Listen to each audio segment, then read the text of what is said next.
पर आएगा, हम संत लोग, यीशु मसीह के पीछे चलने वाला सब लोग किधर जाएंगे? आसमान में। तो आसमान में 7 साल के समय में क्या होगा? जब कलीसिया यीशु का शरीर या यीशु के साथ चलने वाला ऊपर उठा लिया गया, तो 7 साल में क्या होगा उसके बारे में हम सीखते हैं। पाइएगा 2 कोरिन्थी 5:10। स्वर्ग में जाने के बाद हमारे लिए पहले जो बातें होने वाला है, 2 कोरिन्थी 5:10 पढ़िएगा। क्योंकि अवश्य है कि हम सब का हाल मसीह के न्याय आसन के सामने खुल जाए, कि हर एक व्यक्ति अपने अपने भले बुरे कामों का बदला जो उसने देह के द्वारा किए हों पाए। दोबारा पढ़े। क्योंकि अवश्य है कि हम सब का हाल मसीह के न्याय आसन के सामने खुल जाए। मसीह का न्याय हासन या न्याय हासन या the judgement seat of Christ, अंग्रेजी में जजमेंट सीट ऑफ क्राइस्ट। यीशु मसीह के सबसे पहले हम स्वर्ग में जाने के बाद पहला काम क्या है? मुझे आपको सबको प्रभु यीशु मसीह के सिंहासन के सामने खड़ा होना। सारे संत लोग, स्वर्ग में गए हुए सब लोग किधर खड़ा होंगे? यीशु मसीह के सिंहासन के सामने। जो उद्धार नहीं पाया हुआ लोग, जिसके नाम जीवन के किताब में नहीं लिखा, उन लोग आखिरी में आखिरी सिंहासन में खड़ा होंगे। लेकिन ये संत लोगों के लिए, विश्वासी लोगों के लिए, पास्टर लोग, मैं भी जाकर खड़ा होना है, पौलुस भी खड़ा होना है, पत्रोस भी खड़ा होना है, सब लोग। तो सबसे पहले इधर से जाने के पहले किसके लिए तैयार हो जाए? स्वर्ग में जाने के बाद पहला स्टेप मैं भी आप भी। दोबारा पढ़ो वचन। क्योंकि अवश्य है कि हम सब का हाल मसीह के न्याय आसन के सामने खुल जाए। हाँ, कि हर एक व्यक्ति अपने अपने भले बुरे कामों का बदला जो उसने देह के द्वारा किए हों पाए। हाँ, तो अभी देह के द्वारा किया हुआ सारे काम का क्या होगा? उधर में पाए। लिखो। तो सबके सब, आपको और मुझको, सबको किसके सिंहासन के सामने खड़ा होना है? यीशु मसीह के सिंहासन के सामने खड़ा होना है। इसके साथ दूसरे एक वचन भी पढ़िएगा।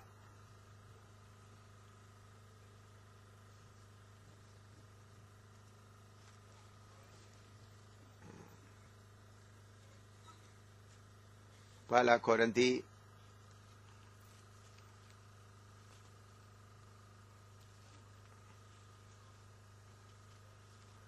सबका काम जल जाएंगे। 3 में। हाँ, पहला कोरिन्थी 3 अध्याय उसका 12 से लेकर 15 तक पढ़िएगा। पहला कोरिन्थी 3 अध्याय 12 से लेकर 15 तक। और यदि कोई इस नींव पर सोना या चांदी या बोमोल पत्थर या काठ या घास या फूस का रद्दा रखे, तो हर एक का काम प्रकट हो जाएगा। हर एक काम प्रकट हो जाएगा, क्योंकि वह दिन उसे बताएगा, इसलिए कि आग के साथ प्रकट होगा। और वह आग हर एक का काम परखेगी कि कैसा है। जिसका काम उसमें बना हुआ स्थिर रहेगा, वह मजदूरी पाएगा। और यदि किसी का काम जल जाएगा तो वह हानि उठाएगा, पर वह आप बच जाएगा, परंतु जलते जलते। हाँ, देखिए, ये खास करके सेवकों के लिए। आजकल बहुत तेरा सेवक लोग सेवा करते, थोड़ा सा किया तो बड़ा चढ़ाकर बहुत कुछ बोल देता है और अपने मर्जी के अनुसार परमेश्वर का उपदेश को टेढ़ा मेढ़ा करते हैं। उनका सारे काम जल जाएंगे। वो जलना स्वर्ग में नहीं, उनका काम कोई ऊपर नहीं आएगा, इधर ही क्या हो जाएगा? खत्म हो जाएगा। तो उन्होंने सोचेगा, देखो मैंने इतने हजारों लोगों को बपतिस्मा दिया है, मुझे स्वर्ग में बहुत बड़ा स्थान मिलेगा। जाकर सोचेगा तो उधर कुछ भी नहीं, सारे इधर ही आग खत्म हो गया। तो उधर में फिर कैसा है? जय पाए हुए लोगों के बीच में नहीं होगा, बल्कि जलते जलते बच जाए, क्योंकि उन्होंने उद्धार पाया था। तो सेवक लोगों का काम को भी प्रभु क्या करेंगे? परखेंगे वचन के अनुसार। तो इसलिए हम जो कार्य करता है हमेशा जागता हुआ रहे। जकरिया नबी के किताब में एक वचन है, जकरिया 10वां अध्याय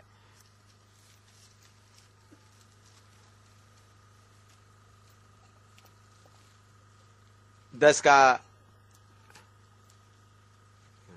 है ना, माफ करना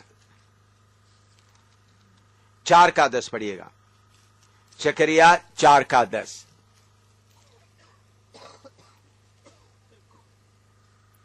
क्योंकि किसने छोटी बातों का दिन तुच्छ जाना है, छोटी बातों का दिन तुच्छ जाना है, यहोवा अपनी इन 7 आंखों से सारी पृथ्वी पर दृष्टि करके साहुल को जरुब्बाबिल के हाथ में देखेगा और आनंदित होगा। हाँ, ये मिस्त्रियों के पास में क्या रहता है? साहुल रहता है। और साहुल किसके लिए इस्तेमाल करते हैं आपको मालूम है? जो नीचे जो रद्दा रखा उसके बराबर में दीवार आ जाए। तो इधर में लिखा परमेश्वर के 7 आंख जरुब्बाबिल के पास का जो साहुल के ऊपर, वो जरुब्बाबिल मंदिर बना रहा था। तो इसका आत्मिक अर्थ क्या है? मैं जो काम कर रहा हूं, मैं जो रद्दा रख रहा है, अभी समझ लो मैं मेरा मर्जी के अनुसार परमेश्वर के कानून को थोड़ा सा तोड़कर आपको समझाने के लिए समझ लो इधर इधर रखता हूं। देखो ये थोड़ा सा आगे रखा है तो क्या हो जाएगा? तो इसके ऊपर भी तो नहीं, तो हर एक साहुल का मतलब नीचे का रद्दे के लेवल में, उसका मतलब क्या है? नीचे कौन सा रद्दा है? यीशु मसीह कोने का पत्थर है। उसके बाद रसूलों, नबियों, उनके द्वारा अलग अलग जब प्रभु रद्दे के ऊपर रद्दा परमेश्वर का कलीसिया बनाया जा रहा है, तो उस समय में थोड़ा सा भी वचन से दाहिने बाएं जाने से काम खत्म हो जाएगा। तो हर काम करते समय हमने क्या करना है? जांच कर देखना है परमेश्वर के वचन के अनुसार करता है या नहीं। परमेश्वर के 7 आंख बहुत ध्यान से देखता है कि काम सही हो रहा है या नहीं। तो साहुल का मतलब प्रभु चाहता, क्योंकि परमेश्वर का योजना आज और कल शुरू नहीं हुआ, पृथ्वी बनाने के पहले का परमेश्वर का योजना है, वो हमारे सामने पूरा होते जा रहा है। अक्षर प्रति अक्षर, एक एक बात परमेश्वर के वचन के अनुसार पूरे होते जा रहा है। तो हम सब याद रखना, सबसे पहले स्वर्ग में जाते समय में मुझे भी यीशु के सिंहासन के सामने खड़ा होना है। इधर बैठे हुए एक एक पत्रोस को भी खड़ा होना है, पौलुस को भी खड़ा होना है। इसलिए पौलुस बोलता है हम सबको क्या करना पड़ेगा? परमेश्वर के सिंहासन के सामने खड़ा होना पड़ेगा। तो फिर उसके बाद हमारा अजर बांटा जाएगा। तो अजर में सबसे पहले आता है मुकुट। तो मुकुट का पूरा विषय सिखाने के लिए समय नहीं है, जल्दी जल्दी आपको थोड़ा मोटे मोटे तौर पर आपको बताते जा रहा हूं। हम वचन से ध्यान से पढ़ेगा तो खास तौर पर 4 मुकुट के बारे में हम देखते हैं। खास तौर पर देखें तो आगे और गहराई पड़े तो 5 एक मुकुट के बारे में भी समझ सकता है, लेकिन वो अभी मैं नहीं बताऊंगा। सिर्फ 4 जो मोटे मोटे तौर पर आप समझिएगा। पहला पढ़िएगा, पहला कोरिन्थी 9:25। पहला कोरिन्थी 9:25, 1 Corinthians 9:25। हर एक पहलवान सब प्रकार का संयम करता है। वे तो एक मुरझाने वाले मुकुट को पाने के लिए यह सब करते हैं, परंतु हम तो उस मुकुट के लिए करते हैं जो मुरझाने का नहीं। ना मुरझाने वाला मुकुट या इनकरप्टेबल क्राउन, अंग्रेजी में बोलेगा तो इनकरप्टेबल क्राउन, या हिंदी में ना मुरझाने वाला मुकुट। तो पहलवान क्या करता है? संयम करता है, हर चीज नहीं खाता है। आपने देखा होगा गीत गाने वाला, जो बड़े बड़े गाय कलाकार हैं, उन लोग उनके गले को बहुत संभाल के रखते हैं। कोई काटा चीज नहीं खाता है, कोई ज्यादा ठंडे नहीं खाते, हमेशा उसको गले को संभाल के रखते हैं। इसी मुताबिक पहलवान जो दौड़ने वाला आप देखे होंगे, दौड़ने के समय सिर्फ दौड़ नहीं करता, बल्कि समय समय पर क्या करता है? दौड़ते करते। क्रिकेट खिलाड़ी आपने देखा अभी सौरव गांगुली, पहले उनको टीम से निकाला था लेकिन अभी दोबारा लिया था। लेकिन आपको मालूम है पिछले 2 साल 3 साल उन्होंने क्या करता था, सुबह दोपहर शाम को क्या करता रहता, एक्सरसाइज करता, फिटिंग अपने आप को फिट किया। तो वो उदाहरण लेकर बोलता है हम भी संयम के साथ नहीं रहा तो आपको ना मुरझाने वाला मुकुट नहीं मिलेगा। तो हर एक विश्वासी को क्या मिल सकता है, एक मुकुट संयम से। संयम का मतलब अपना मन के अंदर आता है उसके अनुसार नहीं, संयम में सेल्फ कंट्रोल से संयम के अनुसार चलेगा तो आपको क्या मिल सकता है, ना मुरझाने वाला मुकुट, इनकरप्टेबल क्राउन। लिख लो। दूसरा तिमोथी 4:8, दूसरा तिमोथी 4:8। मुकुट के बारे में कहीं बाइबल क्लास लेने के समय मिलेगा तो गहराई में लेंगे, अभी तो ऊपर मोटा मोटा आप समझ कर आगे जाएं, क्योंकि आगे आपको बहुत जरूरी बातें और बताने का है। दूसरा तिमोथी 4:8।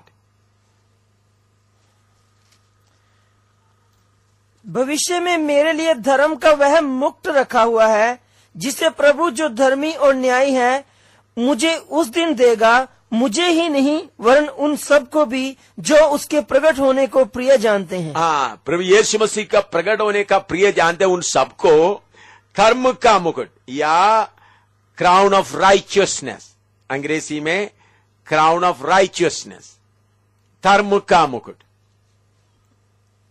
धर्म का मुकुट, क्राउन ऑफ राइचियसनेस। उन सबको उस समय में धर्म का मुकुट मिलेगा। पौलुस बोलता है मुझे मिलेगा, सिर्फ नहीं बल्कि, दोबारा पढ़ो।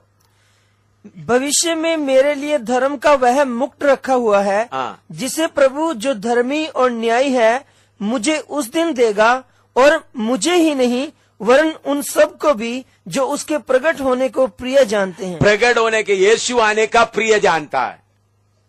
इस संसार के कोई आशीष के लिए नहीं, प्रभु यीशु आप कब आएगा, प्रभु यीशु आप कब आएगा।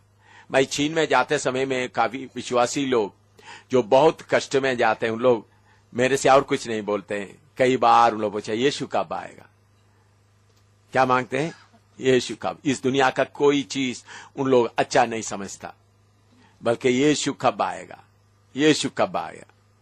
मुसलमान देश में रहने काफी मुसलमान लोग यीशु में आया हुआ है, उनको सबको पब्लिक नहीं करते हैं।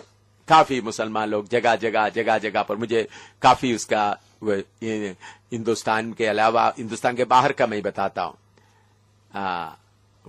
गल्फ देश में भी काफी मुसलमान लोग प्रभु में आए हैं, रूस देश में भी मुसलमान लोग काफी प्रभु में आए हैं, अर्मेनिया और अलग अलग जगह में काफी मुसलमान लोग बहुत कीमत देखते हुए प्रभु में आगे आया हुआ, उनका रिपोर्ट मेरे पास है, काफी है, हजारों। मैंने सोचा मुसलमानों के बीच में से इतना, लेकिन उनमें से कितने लोगों को कितना मारा, उनका हाथ काटा, पांव काटा, फिर भी यीशु के लिए। इसी मुताबिक कम्युनिस्ट लोगों के बीच में भी बहुत लोग यीशु मसीह के लिए शहीद होते जा रहा है, कष्ट उठाते जा रहे हैं, जेल में पड़ा हुआ है।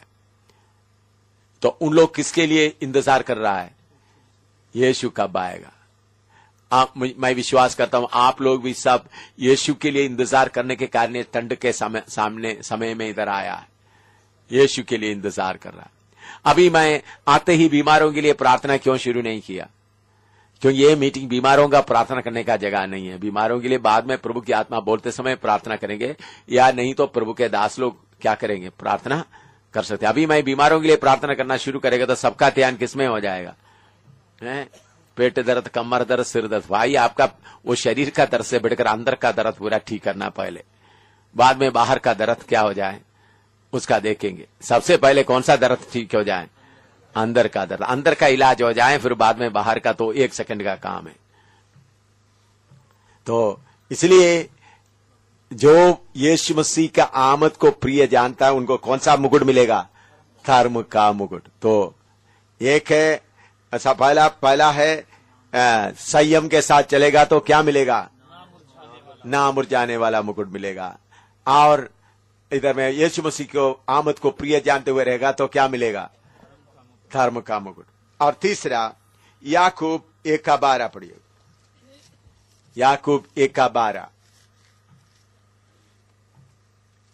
धन्य है वह मनुष्य जो परीक्षा में स्थिर रहता है, परीक्षा में स्थिर रहता है, क्योंकि वह खरा निकलकर जीवन का वह मुक्त पाएगा जिसकी प्रतिज्ञा प्रभु ने अपने प्रेम करने वालों को दी है। तो जितना परीक्षा आता है आपको मुकुट पाने का मौका है। कौन सा मुकुट है? जीवन का मुकुट। प्रकाशित वाक्य 2:10 पढ़िएगा। प्रकाशित वाक्य 2:10। जो दुख तुझको झेलने होंगे उनसे मत डर। हाँ, जो दुख तुमको झेलने होंगे उसे मत डर, क्योंकि देखो शैतान तुम में से कितनों को जेल खाने में डालने पर है। शैतान कितने लोगों को जेल खाने में डालने पर है, ताकि तुम परखे जाओ। हाँ, ताकि तुम परखे जाओ। और तुम्हें 10 दिन तक क्लेश उठाना होगा। हाँ, प्राण देने तक विश्वासी रहे। प्राण देने तक विश्वासी बने रहे तो मैं तुझे जीवन का मुक्त दूंगा। हालेलुया। हर परीक्षा, हर मारपीट, हर परेशानी किसके लिए है? हैं? जीवन का मुकुट आपको मिलना है। जीवन का मुकुट, हर परीक्षा, हर द क्राउन ऑफ लाइफ। तो पहला है ना बुझ जाने वाला मुकुट, दूसरा इनकरप्टेबल क्राउन, दूसरा है धर्म का मुकुट, द क्राउन ऑफ राइचियसनेस, तीसरा है क्राउन ऑफ लाइफ, जीवन का मुकुट। चौथा पहला पत्रुस 5:4, पहला पत्रुस 5:4। और जब प्रधान रखवाला प्रकट होगा तो तुम्हें महिमा का मुक्त दिया जाएगा जो मुरझाने का नहीं। ये खास तौर पर सेवकों को मिलने का है। उसके लिए पहला आयत से लेकर पढ़िएगा, पहला पत्रुस 5 का पहला आयत से लेकर पढ़िएगा, तब तो मालूम हो जाएगा। तुम में जो प्राचीन हैं, मैं उनको प्राचीन किनाई और मसीह के दुखों का गवाह और प्रकट होने वाली महिमा में सहभागी होकर उन्हें यह समझाता हूँ हाँ। कि परमेश्वर के उस झुंड की जो तुम्हारे बीच में है रखवाली करो। हाँ, झुंड का रखवाली करो, और यह दबाव से नहीं, दबाव से नहीं, परंतु परमेश्वर की इच्छा के अनुसार आनंद से, और नीच कमाई के लिए नहीं, नीच कमाई के लिए नहीं, पर मन लगाकर। और जो लोग तुम्हें सौंपे गए हैं, जो लोग तुम्हें सौंपे गए हैं, उन पर अधिकार न जताओ, हाँ। वरन झुंड के लिए आदर्श बनो। हाँ। और जब प्रधान रखवाला प्रकट होगा, ऐसा तुम करेगा तो प्रधान रखवाला प्रकट होगा, तो तुम्हें महिमा का मुक्त दिया जाएगा। महिमा का मुकुट दिया जाएगा। हालेलुया। Crown of glory. सारे सेवक लोगों को जो कलीसिया का देखभाल करता है, भाग दौड़ करता है, उन सबको कौन सा मुकुट मिल सकता है? महिमा का मुकुट, क्राउन ऑफ ग्लोरी। हालेलुया। तो मेरे प्यारों, आप में से कई लोगों को 4 का 4 मुकुट भी पहन सकता है। 4 का 4, एक के ऊपर एक के ऊपर एक। हालेलुया। 4 मुकुट। तो नए यरूशलेम में रहने वाला सब मुकुट धारण किया हुआ लोग है। राजा है तो राजा के सिर पर क्या होना चाहिए? मुकुट, क्राउन। मुकुट ही उनको बताते हैं राजा है। तो नया यरूशलेम वाला सब कौन होगा? मुकुट पहना हुआ लोग। तो मुकुट किधर मिलेंगे? मुकुट का काम किधर करना है? इधर में। उधर में जाकर यीशु के सिंहासन में खड़ा होते समय उधर में कोई सिफारिश नहीं चाहिए, कोई रिकमेंडेशन नहीं चाहिए, कोई पक्षपात नहीं होता। आपके सारे बात मालूम होता, आपका अजर प्रभु उधर देगा। हालेलुया। तो इसलिए लेकिन मैं आपको बताता हूं, हम अजर के लिए सेवा नहीं कर रहा है। मुझे कभी भी ये मन में ये नहीं आया मैं स्वर्ग में जाएगा तो मुझे मुकुट मिलेगा इसलिए मैं सेवा करूं, नहीं। तो वचन से मालूम है ये मिलेगा, लेकिन मुझे प्रभु का प्यार मुझे मजबूत कर रहा है, मजबूर कर रहा है। प्रभु का प्यार मजबूर कर रहा है, पवित्र आत्मा मुझे मजबूर कर रहा है, जाओ जाओ दौड़ो। लेकिन ऐसा दौड़ने से स्वर्ग में क्या होंगे? मुकुट। अगर आपको एक भी मुकुट नहीं मिला तो बाहर घूमते रहेगा तो आप कैसा होंगे? शर्मिंदगी। देखो, मेरा विश्वासी जिसको वचन नहीं आता था, मैंने उनको हिंदी भी पढ़ना नहीं आता था, पंजाबी पढ़ना आता, देखो मुकुट के ऊपर 2-3 मुकुट लेकर घूम रहा है। मैं तो उनका पास्टर, एक भी मुकुट मेरे पास नहीं, तो मैं बाहर ही घूम रहा। और शर्मिंदगी कितना देर तक हो? शर्मिंदगी होगा नहीं होगा? हम स्वर्ग में जाकर सबको पहचानेंगे भाई। एक एक को पहचानेंगे, तो हम जरूर क्या करेंगे, मुकुट को पाएंगे। हालेलुया। जो प्रभु के सामने जो मेहनत किया हुआ है, तो सबसे पहले क्या होगा, पहला काम हम सब यीशु के सिंहासन के सामने न्याय के लिए, हमारे जो काम हमने इस शरीर में किया उसका बुराई भलाई उसका अजर पाने के लिए, वो अजर में इतना खिदमत इतना बातें है। तो प्रकाशित वाक्य 3:11 पढ़िएगा। प्रकाशित वाक्य 3:11। मैं शीघ्र ही आने वाला हूँ, मैं शीघ्र ही आने वाला हूँ, जो कुछ तेरे पास है उसे थामे रह, जो कुछ तुम्हारे पास है उसे थामे रहे, कि कोई तेरा मुकुट छीन न ले। हाँ, कोई तुम्हारा मुकुट क्या ना ले, छीन ना ले। इसलिए संयम के साथ आपने इतना देर प्रभु के लिए भाग दौड़ करते रहा, अंत तक। सेवक लोग भी, मुझे ये दुख की बात है, कुछ सेवक लोग जो हमारे पुराने थे, आखिरी दिनों में आकर इस संसार की बातों में क्या हो गया, चले गए, परीक्षा में पड़ गया। तो सेवक लोगों, विश्वासी भाई बहनों, अंत तक रहें ताकि आपका मुकुट कोई छीनकर ना ले जाए। तो प्रभु के साथ में मुकुट पहने हुए प्रकट होना है। तो सबसे पहला काम क्या है, यीशु मसीह के सिंहासन के सामने खड़ा होना, उसके साथ साथ हमारा अजर पाना, वो है पहला। नंबर दूसरा है शादी।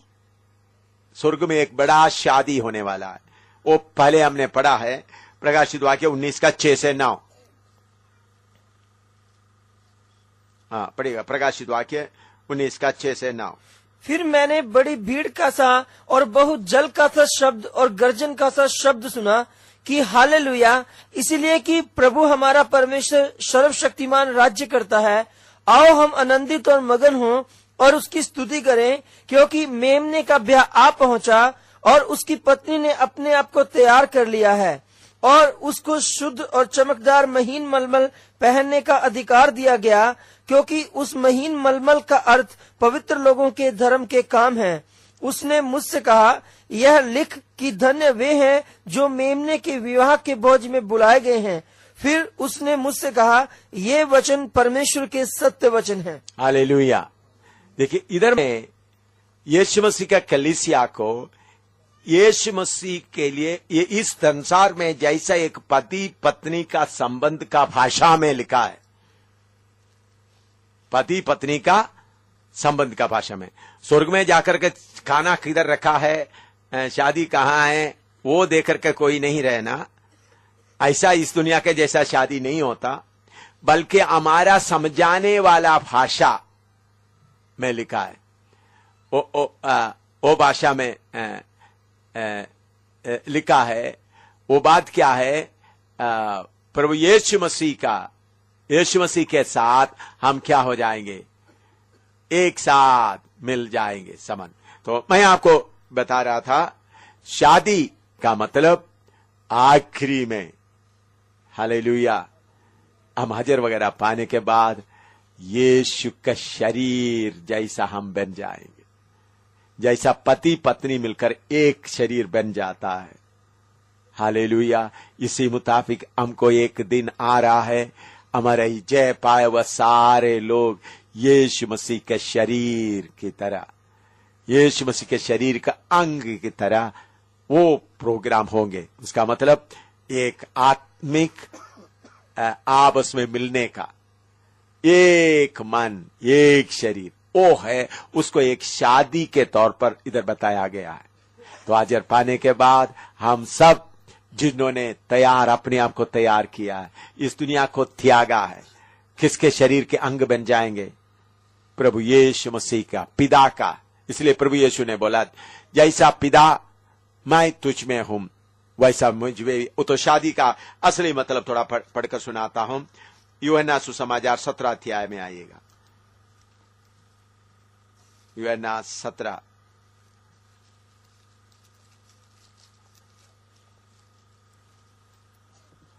उसका 21 से पढ़िएगा, 21 से 23 तक।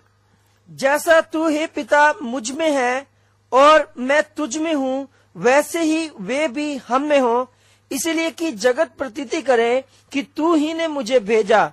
और वह महिमा जो तूने मुझे दी है, मैंने उन्हें दी है कि वे वैसे ही एक हों जैसे कि हम एक हैं। मैं उनमें और तू मुझ में, कि वे सिद्ध होकर एक हो जाएं, और जगत जाने कि तू ही ने मुझे भेजा है। और जैसा तूने मुझसे प्रेम रखा, वैसा ही उनसे प्रेम रखा। हालेलुया। तो इधर में लिखा, जैसा पिता पुत्र पवित्र आत्मा एक है, हम भी किसके अंदर हो जाएंगे? पिता परमेश्वर में। हिंदू माइथोलॉजी के अनुसार बोलते हैं परमेश्वर में लीन हो जाएंगे। ऐसा हम लीन होने नहीं जा रहा, बल्कि अलग अलग रहेंगे। कैसा रहेगा? जैसा पति पत्नी मिलकर। इसको समझने के लिए मरकुस सुसमाचार 10वां अध्याय में आइएगा। मरकुस सुसमाचार 10वां अध्याय, उसका 6 से 8 तक पढ़िएगा। मरकुस 10 का 6 से 8 तक। पर सृष्टि के आरंभ से परमेश्वर ने नर और नारी करके उनको बनाया। इस कारण मनुष्य अपने माता पिता से अलग होकर अपनी पत्नी के साथ रहेगा, और वो दोनों एक तन होंगे। हालेलुया। इधर में क्या लिखा है? वो दोनों मिलकर एक तन होंगे। एक तन होगा तो भी अलग अलग है ना। इसका मतलब आप लोग शादी किया हुआ सबको मालूम है, शादी करने के बाद अपने पत्नी को लेके आए, सारे जिम्मेवारी किसको देता है? कोई बात पत्नी से छुपा कर नहीं, एक तन होकर। फिर भी सिर पति है। इसी मुताबिक हमारा कलीसिया का सिर कौन है? प्रभु यीशु मसीह। तो इतना दुनिया में लिखने वाला भाषा में सबसे ज्यादा समझने वाला भाषा ये पति पत्नी का है, इसलिए ये शब्द इधर में इस्तेमाल किया है। तो प्रभु यीशु मसीह के साथ हम एक शरीर हो जाएंगे। इसलिए प्रभु यीशु मसीह भी पिता से प्रार्थना कर, जैसा पिता मैं तुझ में है, उसी मुताबिक उन लोग भी हम में हो। हालेलुया। उसके साथ साथ प्रभु यीशु मसीह बताया हुआ प्रकाश के 3 अध्याय में आइएगा। प्रभु यीशु मसीह उधर में एक खास बात बताता है। प्रकाश के 3 अध्याय, उन्होंने जय पाने वालों को, प्रकाश के 3 अध्याय उसका 21 पढ़िएगा। जो जय पाए मैं उसे अपने साथ अपने सिंहासन पर बैठाऊंगा, जैसा कि मैं भी जय पाकर अपने पिता के साथ उसके सिंहासन पर बैठ गया। हालेलुया। जय पाकर उनको किधर बिठाऊंगा? मेरे सिंहासन में बिठाऊंगा, जैसा मैं पिता के सिंहासन में बैठा। इसका मतलब शादी का मतलब हम पूरा यीशु के समान हो जाने का है। हालेलुया। इससे बढ़कर प्रभु हमारे लिए क्या करना है? अभी आत्मिक तौर पर उसके समान होने के लिए, इसलिए पहला यूहन्ना 3 का 2 भी पढ़िएगा। पहला यूहन्ना 3 का 2। हे प्रियो, अभी हम परमेश्वर की संतान हैं, और अब तक यह प्रकट नहीं हुआ कि हम क्या कुछ होंगे। इतना जानते हैं कि जब वह प्रकट होगा तो हम भी उसके समान होंगे। हम प्रकट होगा, उसके बाद हम भी उसके समान होंगे। तो यीशु मसीह के बेरा पहले जाते वक्त पहला कौन सा है? यीशु के सिंहासन में खड़ा होना, उसके साथ अजर पाना। उसके बाद दूसरा कौन सा है? यीशु के समान बनने का शादी का प्रोग्राम। उसके बाद फिर हमारा काम शुरू होता है। क्या है? स्वर्ग में जाकर फिर हमारा काम क्या है? काम करने के लिए हम कैसा बैठेंगे? पढ़िएगा दानियल की किताब 7 का 9 से 14 तक पढ़िएगा। दानियल 7 का 9 से 14 तक पढ़िएगा। मैंने देखते देखते अंत में क्या देखा कि सिंहासन रखे गए और कोई अति प्राचीन विराजमान हुआ। उसका वस्त्र हिम का सा उजला और सिर के बाल निर्मल ऊन सरीखे थे। उसका सिंहासन अग्नि में और उसके पहिए धधकती हुई आग के से देख पड़ते थे। उस प्राचीन के सम्मुख से आग की धारा निकलकर बह रही थी। फिर हजारों हजार लोग उसकी सेवा टहल कर रहे थे और लाखों लाख लोग उसके सामने हाजिर थे। फिर न्यायी बैठ गए और पुस्तकें खोली गई। उस समय उस सींग का बड़ा बोल सुनकर मैं देखता रहा और देखते देखते अंत में देखा कि वह जंतु घात किया गया और उसका शरीर धधकती हुई आग से भस्म किया गया और रहे हुए जंतुओं का अधिकार ले लिया गया, परंतु उनका प्राण कुछ समय के लिए बचाया गया। 14 तक। मैंने रात में स्वप्न देखा और देखो मनुष्य की संतान सा कोई आकाश के बादलों समेत आ रहा था और वह उस अति प्राचीन के पास पहुंचा और उसको वे उसके समीप लाए। तब उसको ऐसी प्रभुता, महिमा और राज्य दिया गया कि देश देश और जाति जाति के लोग और भिन्न भिन्न भाषा बोलने वाले सब उसके अधीन हों। उसकी प्रभुता सदा तक अटल और उसका राज्य अविनाशी ठहरा। इधर में देखिए, ये पूरा खोल कर समझाने के लिए समय काफी है, लेकिन मोटा मोटा आपको बताता हूं। मैंने बोला स्वर्ग में जाने के बाद पहला काम यीशु के सिंहासन समय खड़ा होना, हाजिर पाना। उसके बाद शादी, शादी का मतलब यीशु के बराबर बनना। फिर इधर में स्वर्ग में क्या होने वाला उसके बारे में दानियेल को परमेश्वर आत्मा के द्वारा बताया। दानियेल आत्मा में देख रहा है अति प्राचीन कोई एक बैठा हुआ है। वो कौन है? पिता परमेश्वर। उनके सामने आग का नदी बह रहा है। हजारों हजारों उधर में क्या कर रहा है? सेवा कर रहा है खड़े होकर। लेकिन उसके साथ हम देखते हैं न्याय बैठ गई। न्याय बैठ गई सिंहासन में। पहला बड़ा सिंहासन में कौन बैठा हुआ है? पिता परमेश्वर। उनके चारों तरफ सिंहासन डाला है। उस सिंहासन में न्याय बैठ गई। कौन है न्याय? न्याय करने वाला हम लोग। हालेलुया। तो मुकुट वगैरह पाने के बाद सिंहासन में उधर में जाकर भूखा रहने के लिए नहीं भाई, उधर में जाकर सिंहासन में बैठकर क्या करना है? न्याय करना है। उसको बोलते हैं हेवनली पार्लियामेंट। जैसा हिंदुस्तान का पार्लियामेंट में पार्लियामेंट का चेयरमैन बैठ जाता है, उसी मुताबिक पिता परमेश्वर बैठेगा। तो उसके बाद पार्लियामेंट के लिए योग्य कौन है?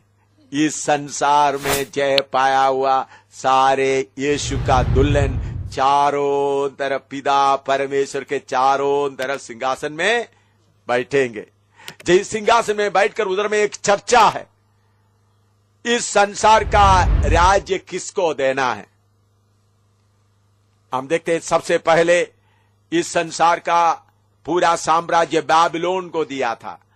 वो भी उन लोग वफादार नहीं रह रहा। उसके बाद मेदो पर्शिया को दिया। इतिहास के तौर पर देखे तो मेदो पर्शियन एम्पायर, उन लोग भी वफादार नहीं रहा। तीसरा ग्रीस, जो सिकंदर बादशाह वगैरह ग्रीक एम्पायर साम्राज्य को दिया, उन लोग भी वफादार नहीं रहा। फिर उसके बाद आया रोम, रोमी हुकूमत, रोमन एम्पायर, वो भी वफादार नहीं रहा। बाद में आया डेमोक्रेसी। डेमोक्रेसी को बोलता है जनतंत्र। जनतंत्र को दिया, इन लोग भी क्या नहीं हुआ। बाद में विरोधी मसीह, उस समय में जब कलीसिया स्वर्ग में हो तो विरोधी मसीह इधर में क्या कर रहा है? राज्य कर रहा है। तो स्वर्ग में हम सब मिलकर पिता परमेश्वर को बोलेंगे। स्वर्ग में एक आवाज आ रहा है, कौन? इसके बारे में प्रकाशित वाक्य में भी लिखा हुआ। प्रकाशित वाक्य 5वां अध्याय में आइएगा, 5 के 1 से 10 तक पढ़िएगा। प्रकाशित वाक्य 5 का 1 से 10 तक। और जो सिंहासन पर बैठा था, मैंने उसके दाहिने हाथ में एक पुस्तक देखी जो भीतर और बाहर लिखी हुई थी, और वह 7 मोहर लगाकर बंद की गई थी।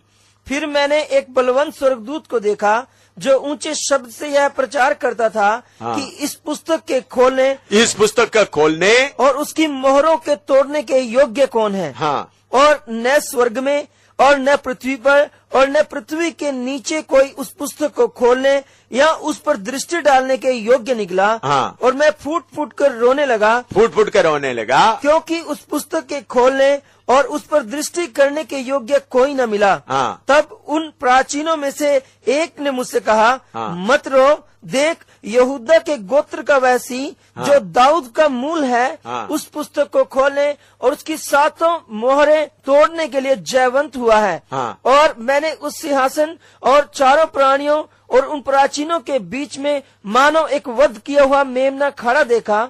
उसके 7 सिंग और 7 आंखें थी। ये परमेश्वर की 7 आत्माएं हैं। हाँ। जो सारी पृथ्वी पर भेजी गई हैं। उसने आकर उसके दाहिने हाथ से जो सिंहासन पर बैठा था वह पुस्तक ले ली। हाँ। और जब उसने पुस्तक ले ली तो वे चारों प्राणी और 24 प्राचीन हाँ। उस मेमने के सामने गिर पड़े। हाँ। और हर एक के हाथ में वीणा और धूप से भरे हुए सोने के कटोरे थे।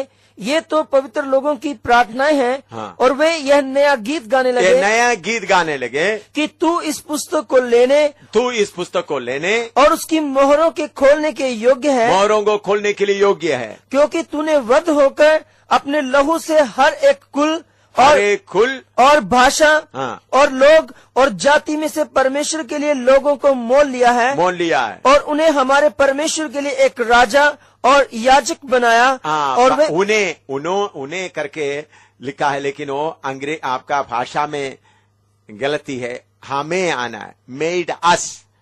आपने हमको मोल लिया, हमको क्या बनाया? राजा बनाया। हालेलुया। देखिए होने वाला बात, हम स्वर्ग में सिंहासन में बैठेंगे। इसके बारे में प्रकाशित वाक्य में भी लिखा है। प्रकाशित वाक्य में उसका 20वां अध्याय उसका 4 पद पढ़िएगा। प्रकाशित वाक्य 20 का 4। फिर मैंने सिंहासन देखे हाँ। और उन पर लोग बैठ गए। हाँ, उन पर लोग बैठ गए और उनको न्याय करने का अधिकार दिया गया। हालेलुया। इधर सुनिएगा मेरे प्यारो, आप अनपढ़ है या पढ़े लिखे हैं, आप एक बार भी स्कूल में नहीं गया तो कोई बात नहीं, वचन के अनुसार आपका जीवन बिताएगा तो आप राजा बनेंगे। प्रकाशित वाक्य 1 अध्याय उसका 5 और 6 भी पढ़िएगा।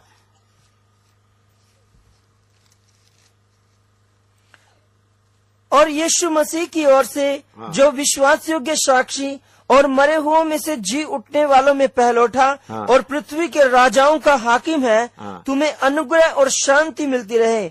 जो हमसे प्रेम रखता है और जिसने अपने लहू के द्वारा हमें पापों से छुड़ाया है और हमें एक राजा और अपने पिता परमेश्वर के लिए याजक भी बना दिया। हाँ, राज्य करके कोई भाषा में लिखा है तो गलत है। क्या लिखना है? राजा बनाया। तो मेरे प्यारों, आपको राजा बनना है। इधर में धन दौलत इकट्ठा करके फिर नरक की आग में जाकर आग के झील में जलना है। इधर में थोड़ा सा तकलीफ उठाए, राजा बनने के लिए योग्य हो जाए। पहले सदी के कलीसियाओं को इसके बारे में मालूम था या नहीं मालूम था? पहले कलीसिया के शादी के कलीसियाओं को दिखाते। 1 कोरिन्थी 6 का 2 और 3 पढ़िएगा। 1 कोरिन्थी 6 का 2 और 3। 1 कोरिन्थी 6 का 2 और 3। क्या तुम नहीं जानते कि पवित्र लोग जगत का न्याय करेंगे। जब तुम्हें जगत का न्याय करना है तो क्या तुम छोटे से छोटे झगड़ों का भी निर्णय करने के योग्य नहीं? हाँ। क्या तुम नहीं जानते कि हम स्वर्गदूतों का न्याय करेंगे? देखिए, स्वर्गदूतों का भी न्याय करने का हालत में आप आना है। हमारा सेवा करने वाला स्वर्गदूतों का भी न्याय करने का हालत में हम लोग उठना है। देखो कितना आपको बढ़ना होगा। पहले सदी के लोगों को ये बातें सिखाते थे। पहले सदी के लोग बीमारी के चंगाई पाने के लिए कोई नहीं आते थे, पैसा मिलने के लिए कोई नहीं आते थे, नौकरी के लिए कोई नहीं आते थे, या कर का समस्या दूर होने कोई नहीं आते थे। उद्धार के लिए आते, दुनिया को त्याग देता था। उन लोगों को क्या सिखाया जाता था? तुम परमेश्वर के साथ उसके बराबर में तुम किधर बैठना है? सिंहासन में बैठना है। इसलिए झूठ छोड़ दो, छोटे मोटे सारे तुम्हारा गलत रास्ते को छोड़ दो। तुमको प्रभु ने एक ऊंचे पदवी दिया है, उनके साथ तुम सिंहासन में बैठना है। प्रभु ने आपको सिंहासन में बैठने का योग्य बनाना चाहता है। तो पहले सदी के लोगों को बताते थे, तुम जगत का न्याय करने वाला है। हालेलुया। आपको मालूम है, प्रभु का समय में मैं इस हिंदुस्तान में 1000 साल राज्य करेंगे, पूरा दुनिया में घूमेंगे, लेकिन हिंदुस्तान को भी मैं आकर क्या करेंगे? उस वक्त हिंदुस्तान रहेगा, हिंदुस्तान खत्म नहीं होगा। तो उस वक्त मैं यरूशलेम से, मेरे पिता से, मेरे यीशु से बोलकर के मैं थोड़ा हिंदुस्तान, उन्होंने खुद बोलेगा जाकर जिधर तुमको मारा है उस जगह में थोड़ा घूम के आ जाओ। तो मुझे आने के लिए कितना टाइम लगेगा? मैं हिंदुस्तान का प्रेसिडेंट के कमरे में आते ही प्रेसिडेंट खड़ा होकर क्या बोलेगा? नमस्ते, बोलो यीशु का क्या आज्ञा है। उस वक्त दूसरा कोई नाम नहीं रहेगा। दूसरा प्राइम मिनिस्टर भी बोले, मुझे देखते ही उधर में मुझे उनका कमरे में जाने के लिए कोई रोक सकता है? नहीं। उनका वो आंख खोल कर देखता हूं, उनके सामने होगा तो मुझे देखते ही वो क्या हो जाएंगे? खड़े हो जाएंगे। हालेलुया। ये सब स्वप्न बोल रहा है या सचमुच में है? मैं अभी आपके सामने बैठा है या आप स्वप्न देख रहा है? भाई जैसा मैंने बैठा हुआ ये सच्चाई है, इसी मुताबिक 1000 कम से कम हिंदुस्तान को हम राज्य करेंगे। 1000 साल कम से कम, 1000 साल। हिंदुस्तान को सिर्फ नहीं, रूस को, चीन को, सारे दुनिया को। उस वक्त वीसा का कोई जरूरत नहीं, गाड़ी का जरूरत नहीं, कोई इनवाइट करने का कोई जरूरत नहीं। अपने आप उस वक्त कोई देवी देवता का नाम ही नहीं रहेगा, मोहम्मद का नाम नहीं रहेगा, इस्लाम का नाम नहीं रहेगा, कोई नाम नहीं रहेगा।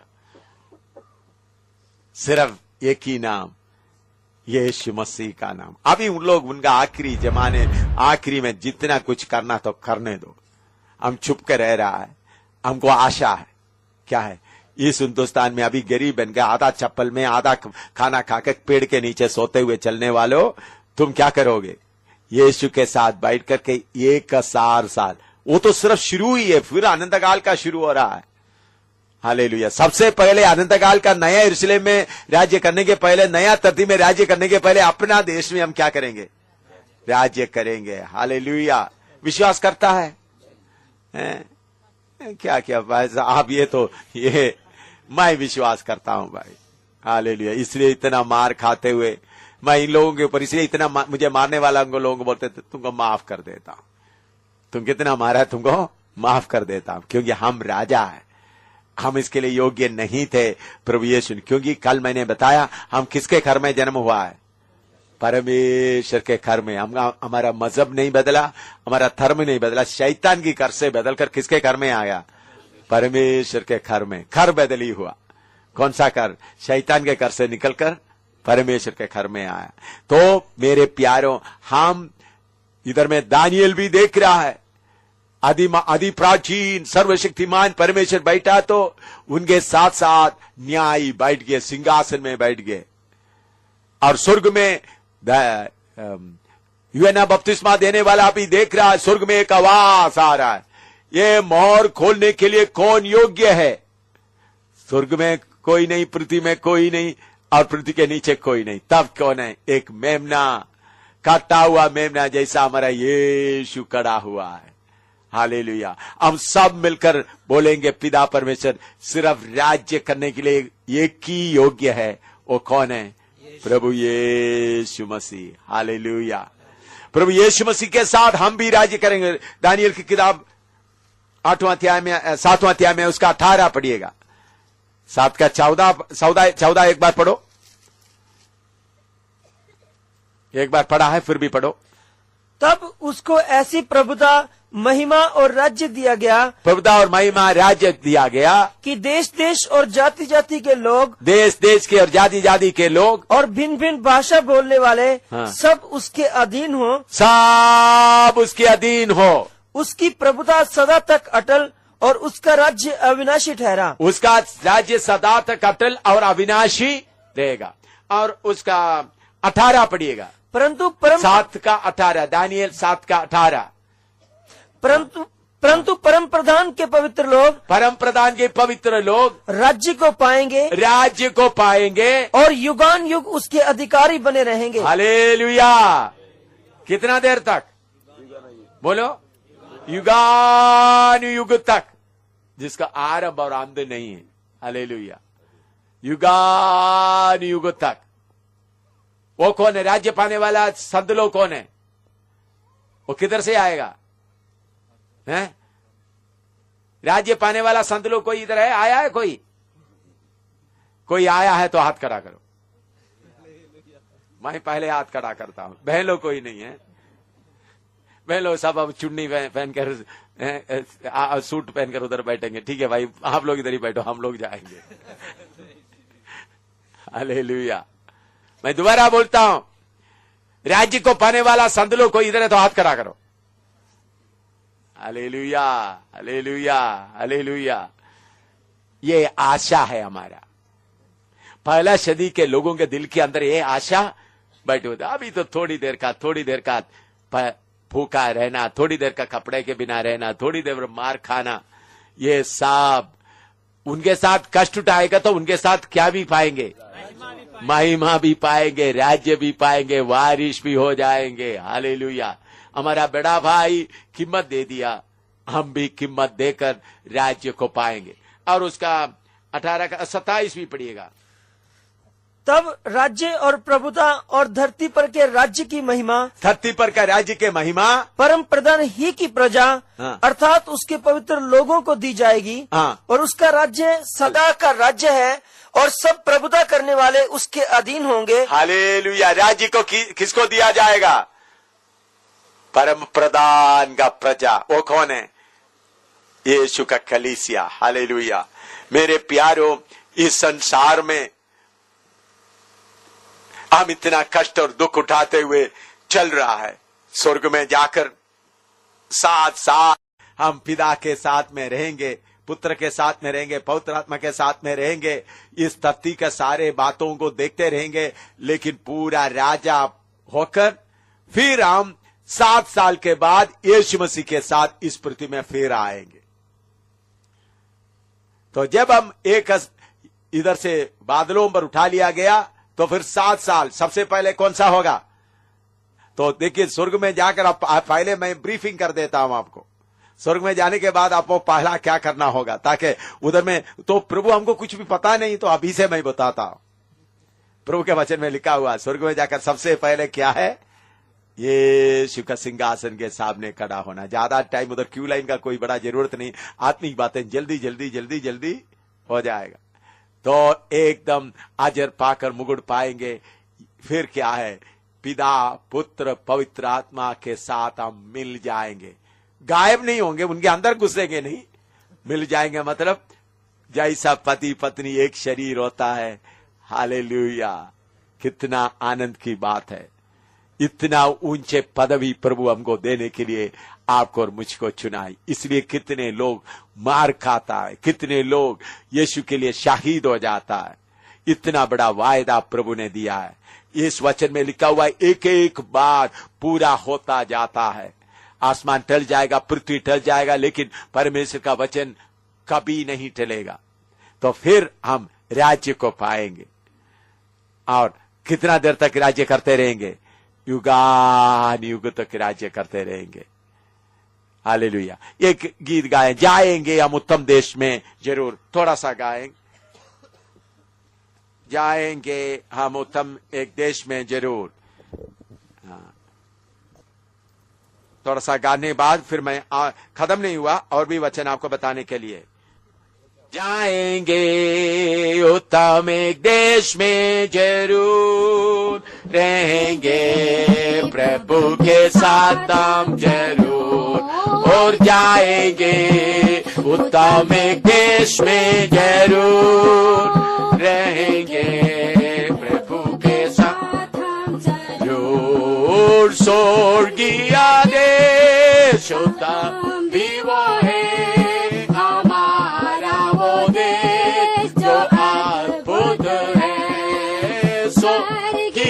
देश उत्तम भी वो है, हमारा वो देश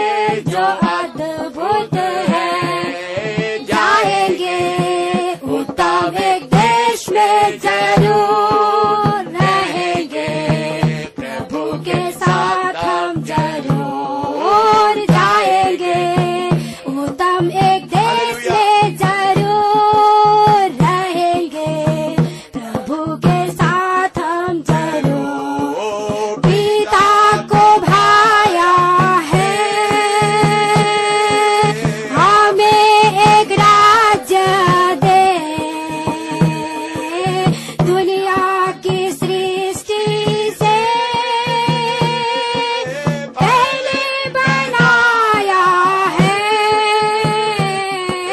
पिता को भाया है हमें एक राज्य दे, दुनिया की सृष्टि से पहले बनाया है। जाएंगे उत्तम एक देश में जरूर रहेंगे, साथ हम जरूर जाएंगे। उत्तम एक देश में जरूर रहेंगे, प्रभु के साथ हम जरूर। अद्भुत नागर वो है, ईश्वर की रचना है। दृढ़ सांस नींव डाली, स्थिर भी किया है। अद्भुत नागर वो है, ईश्वर की रचना है। दृढ़ता से नींव डाली, स्थिर भी किया है। जाएंगे उत्तम एक देश में जरूर रहेंगे, प्रभु के साथ हम जरूर जाएंगे। उत्तम एक देश में जरूर रहेंगे, प्रभु के साथ हम जरूर। पवित्र नागर वो है, धार्मिकता वहाँ रहती है। स्वर्गीय स्वभाव से तैयार भी किया है। पवित्र नागर वो है, धार्मिकता वहाँ रहती है। स्वर्गीय स्वभाव से तैयार भी किया है। जाएंगे उत्तम एक देश में जरूर रहेंगे, प्रभु के साथ हम जरूर जाएंगे। उत्तम एक देश में जरूर रहेंगे, प्रभु के साथ हम जरूर। सनातन राज्य वो है, युगानुयुग वो रहेंगे सदा उसमें, जिनको उसने चुना है। सनातन राज्य वो है, युगानुयुग वो रहेंगे सदा उसमें, जिनको उसने चुना है। जाएंगे उत्तम एक देश में जरूर रहेंगे, प्रभु के साथ हम जरूर जाएंगे। उत्तम एक देश में जरूर रहेंगे, प्रभु के साथ हम जरूर। और प्रभु को देखेंगे, आनंद से भर जाएंगे। उसके समान होंगे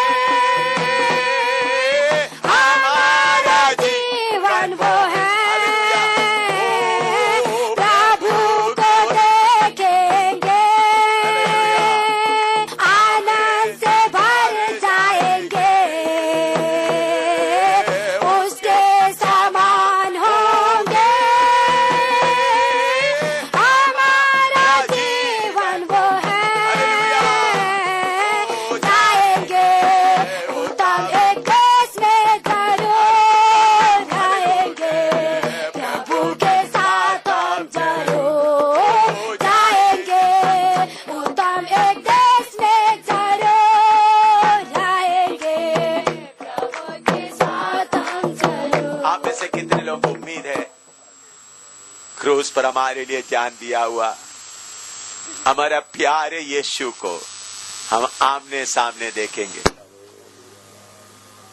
हालेलुया। मेरे अंदर में वही बात उमड़ते रहता है, मैं मेरे यीशु को देखूंगा। अभी विश्वास से आत्मा में देख रहा हूं, लेकिन एक समय आ रहा है आपने सामने। उस चांद शाम आखिरी के और एक बार गाएंगे, प्रभु को देखेंगे,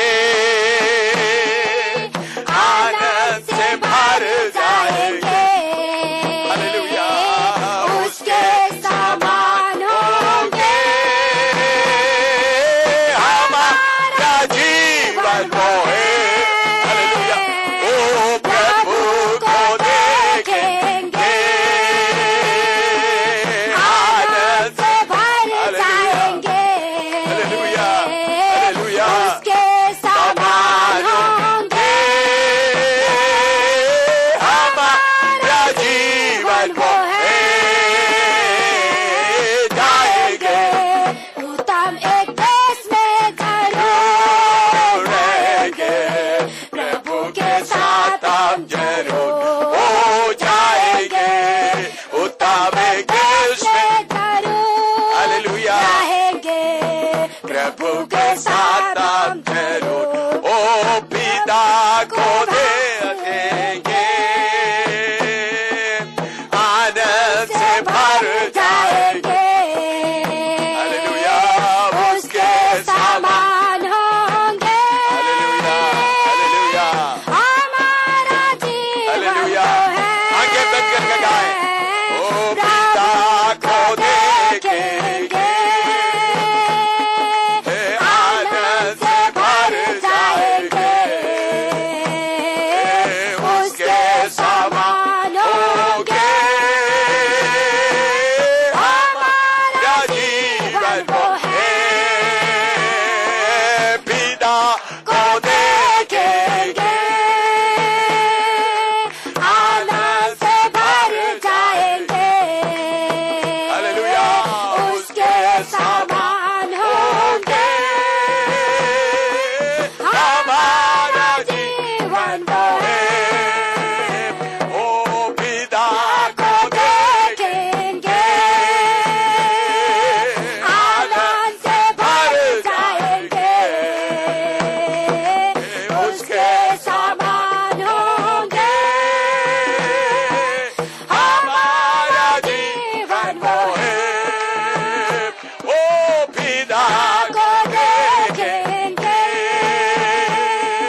हालेलुया, ओ उसके समान होंगे हमारा जीवन वो है, ओ प्रभु को देखेंगे आनंद से भर जाए, हालेलुया, ओ उसके समान होंगे हमारा जीवन वो है, हालेलुया, प्रभु को देखेंगे ओ आनंद से भर जाए, हालेलुया, उसके समान होंगे हमारा जीवन वो है, hallelujah, hallelujah, hallelujah, hallelujah, hallelujah, hallelujah, hallelujah, hallelujah, hallelujah, hallelujah,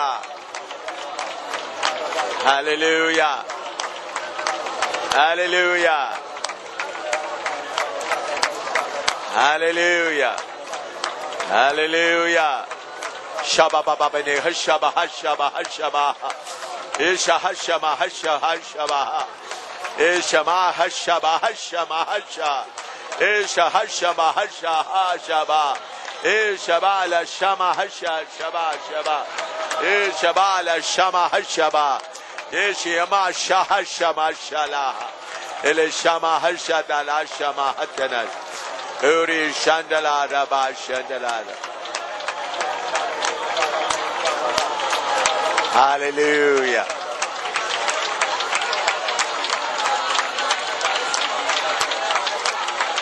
Hallelujah. Hallelujah. Shama shama shama shama baba. Shama shahala shadala. आराधना करें शबा शबा शाह चला ईशा हर्षदला हर्षमदला हर्षदला दला शबा हब शबा हबरा शबा लबा हुदबा हर्षबदला हर्षला दिना हर्ष ओरी शदला रबा शदला रबा शदला रा ए शदला रबा शदला रिदला शदला रि hallelujah hallelujah hallelujah hallelujah hallelujah hallelujah hallelujah शेबादना रे Hallelujah. Hallelujah. Hallelujah. Hallelujah. Hallelujah. Hallelujah. Hallelujah.